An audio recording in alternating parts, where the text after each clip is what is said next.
भी सर मोहम्मद अज़हर सिद्दीक़ हाज़िर खिदमत है। बातें करने को तो बहुत होती हैं, लेकिन फिर वही अर्ज़ करूँ कि वही करना चाहिए। और मैं वीलॉग ज़्यादा करता नहीं हूँ, दिन में 3-4 वीलॉग बड़ा मुश्किल काम है जो लोग करते हैं, लेकिन जो प्रोफेशनल एक्टिविटीज़ है, पैसे आते हैं यूट्यूब चैनल से, but I am not interested in making money. मैंने पहले भी ऐलान किया था, ये पैसे जितने भी हैं पब्लिक के इंटरेस्ट में अगर कोई आते हैं, अभी फ़िलहाल आना शुरू हुए हैं, लेकिन आई एम नॉट इंटरेस्टेड।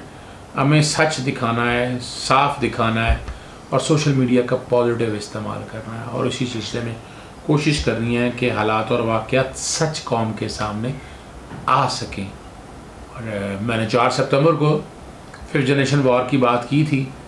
6 सितंबर को जनाब जावेद बाजवा साहब chief of the army staff ने भी वाज़ेह तौर पर जो मेरा पॉइंट ऑफ व्यू था, अब हर चूँकि वजह ये है कि मैं तो पिछले 4 सालों से लगा हूँ कि आप 5th जनरेशन वॉर को सही तरह टेक अप नहीं कर रहे हैं। अगेंस्ट हम ऑनलाइन रूल्स बने 2020 में, लेकिन ये मौजूदा हुकूमत ने कुछ नहीं किया। फिर वो 200 सहाफ़ी औरतों ने तमाम सियासी जमातों के अगेंस्ट गालिम गलोच के हवाले से, ये तो बड़े अरसे से बात कर रहा था, right of liberty and with the nose of other start, article 19 भी सब्जेक्ट टू सर्टन रेगुलेशंस है। चैनल सब्सक्राइब आप कर रहे हैं, बेल आइकन क्लिक कर देंगे तो जो बात मैं कहना चाहता हूँ आप तक फौरी तौर पर नोटिफिकेशन, दरवाज़ा घंटी बजती है ना। आज जो जिक्र करना है वो मॉडल कोर्ट ने ट्रैफिक सार्जेंट केस का तफसीली फ़ैसला, ये कोयटा के हवाले से, जो अब्दुल मजीद अचकज़ई के हवाले से, जो दिन दिहाड़े हर एक ने देखा, वीडियो में गाड़ी कौन चला रहा था, हर चीज़ सामने थी, मगर उसे बरी कर दिया। ये हमारे फौजदारी कानून के अंदर कई फ्लॉज हैं। कानून शहादत मॉडर्न टेक्निक के मुताबिक सामने जोड़ा नहीं है, और मॉडर्न टेक्निक्स के मुताबिक फॉरेंसिक की चीज़ें कोई देखने वाली हैं, क्राइम सीन पे क्योर कैसे करना है, और आप मॉडर्न शहादत को इस्तेमाल कैसे करना है, ये हमने नहीं देखा। एडिशन साइजेंट मॉल्टॉन्ग जारी का फैसले में लिखा गया कि प्रोसिक्यूशन की जानिब से साबिक MPA अब्दुल मजीद अचकज़ई के ख़िलाफ़ सबूत रिकॉर्ड पर नहीं लाए गए। अब देखें, अब यहाँ क्या पुलिस मिली हुई है, अब क्या कह सकते हैं कि पुलिस ने 20 जून 2017 को नामनूम अखलाक के ख़िलाफ़ मुकदमा दर्ज किया था, फिर 24 जून को अब्दुल मजीद अचकज़ई को गिरफ़्तार कर लिया। भाई इसमें ऐसी क्या बात थी, नामालूम के ख़िलाफ़ लिखा भी हो तो बंदे की चीज़ सामने आकर, जब वीडियो के सामने आई, क्लिप चले तो सामने आ गई ना। अब बहरहाल ये मॉडल कोर्ट कहती है कि ये कहा गया है कि मुलज़िम अब्दुल मजीद ने तफ्तीश के दौरान बयान दिया कि वो नहीं, उनका ड्राइवर गाड़ी चला रहा था। 14 रोज़ा रिमांड के दौरान यानी शाहिदीन ने अब्दुल मजीद की कोई शनाख्त प्लेट भी नहीं करवाई गई। अब ये कसूरवार कौन है, ये याद रखिएगा इस निज़ाम के अंदर। अगर स्टेट की ज़िम्मेदारी, तो स्टेट ने क्या अपनी ज़िम्मेदारी पूरी की। अदालती फ़ैसले में कहा गया कि यानी शाहिदीन की जानिब से अब्दुल मजीद को वाक़े में नामज़द नहीं किया गया। प्रोसिक्यूशन के 20 गवाह ने तस्दीक ही नहीं कि गाड़ी मुलज़िम चला रहा था। मॉडल कोर्ट ने अपने फैसले में यह भी लिखा है कि केस में शिकायत ने अपने फ़र्द बयान में मुलज़िम के हवाले से जिक्र ही नहीं किया। पहले मुलज़िम के नामालूम होने और बाद में नामज़दगी की कोई शनाख्त परेड नहीं कराएगी।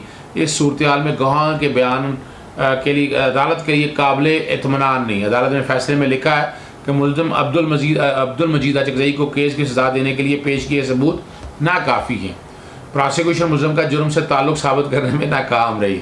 अब हाल देख लें, फैसले में कहा गया केस में शक का फ़ायदा मुलज़िम अचकज़ई को जाता है। अब दिन दहाड़े कत्ल हुआ है, गाड़ी से हुआ है, मुलज़िम को 302, 340, 320 समेत तमाम दफ़ात के साथ इल्ज़ाम से बरी किया जाता है। अदालत ने केस प्रॉपर्टी गाड़ी के कागजात की तस्दीक के बाद मालिक के हवाले करने का हुक्म दिया, जबकि मरहूम ट्रैफिक सार्जेंट के खून आलूदा कपड़े उनके कानूनी वारसान के हवाले करने का कहा। मॉडल कोर्ट ने वाक़े की CCTV फुटेज की हासिल करदा CDs हिफाजत में रखने का हुक्म दिया। कल गायब हो जाएंगी ये सारी चीज़ें। आप यही समझ लें, आप यहीं से अंदाज़ा लगा लें कि आपके इस कानून के अंदर सुकम कितने। यही बाहर के मुल्क में होता तो ये एविडेंस ही काफ़ी थी, जो वीडियो से चीज़ आ गई थी वो ही काफ़ी थी उसको सज़ा देने के हवाले से। लेकिन ये चीज़ें सारी अब सामने हैं। अल्ताफ़ हुसैन नाम और बंद किया हुआ मदद के साथ बानी MQM का नाम किया जाए तो ज़्यादा बेहतर है। मनी लॉन्ड्रिंग केस की सिंध हाई कोर्ट में समाअत हुई। ख्वाजा रेहान मंसूर के ख़िलाफ़ मनी लॉन्ड्रिंग केस करने का मामला है। अदालत ने इंसदाद दहशतगर्दी अदालत इस्लामाबाद में चलने वाले केस की पेशरफ्त रिपोर्ट तलब कर ली है।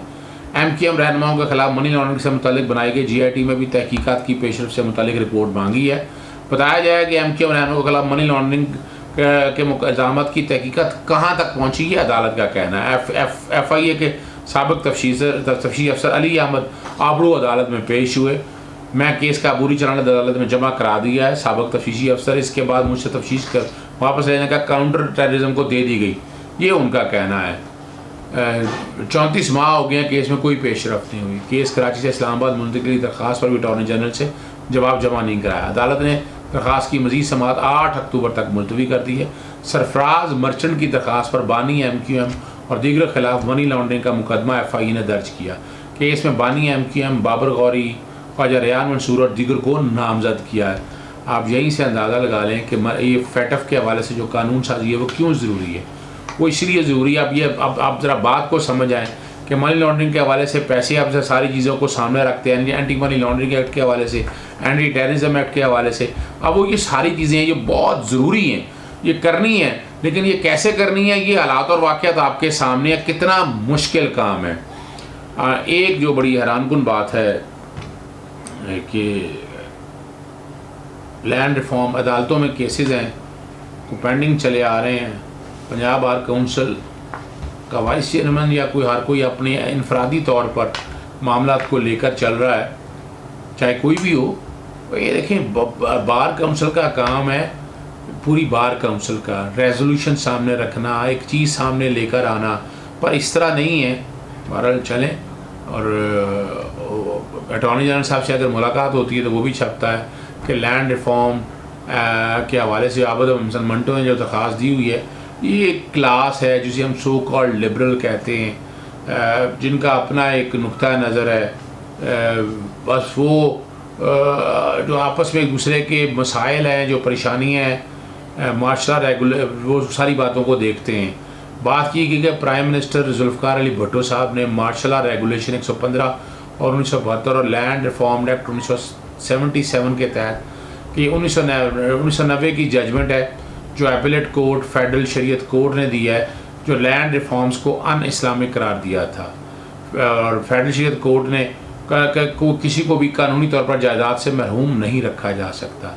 2013 میں جو تحقیق جو تفصیلات سامنے ہیں، اس وقت کے چیف جسٹس فخار محمد چوئی صاحب نے 4 عدالتی معاونین امائکس قرائے اپوائنٹ کیے تھے، خواجہ حارث کو پنجاب سے، مخدوم علی خان کو سندھ سے، لطیف حفیظ کو خیبر پختونخوا سے، اور شکیل ہادی کو بلوچستان سے۔